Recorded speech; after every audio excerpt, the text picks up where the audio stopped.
తెలంగాణలో కొత్త రేషన్ కార్డుల కోసం చాలా కుటుంబాలు ఎన్నో ఏళ్లుగా కళ్ళలో ఒత్తులు వేసుకొని మరీ చూస్తున్నాయి.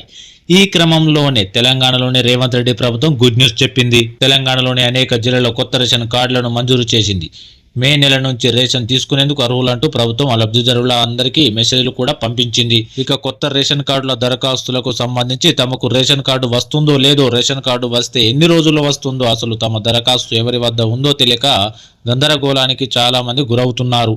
అయితే ఇకపై ఆ గందరగోళం లేకుండా అన్నింటినీ ఆన్లైన్లోనే చూసుకునే వెసులుబాటు కల్పించింది ప్రభుత్వం. దరఖాస్తు చేసుకున్న వారు మీ సేవలో ఇచ్చిన రిఫరెన్స్ నెంబర్ ఆధారంగా స్టేటస్ను చెక్ చేసుకోవచ్చు. లబ్ధిదారులు రేషన్ కార్డు నెంబర్ ప్రకారంతో అధికారిక వెబ్సైట్లో తమ కార్డును నేరుగా డౌన్లోడ్ చేసుకోవచ్చు.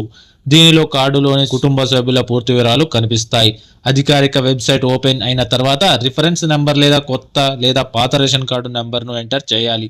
ఆ తర్వాత మీ జిల్లా పేరును సెలెక్ట్ చేసుకోవాలి. ఆ తర్వాత సెర్చ్ చేస్తే పూర్తి వివరాలు తెలుస్తాయి.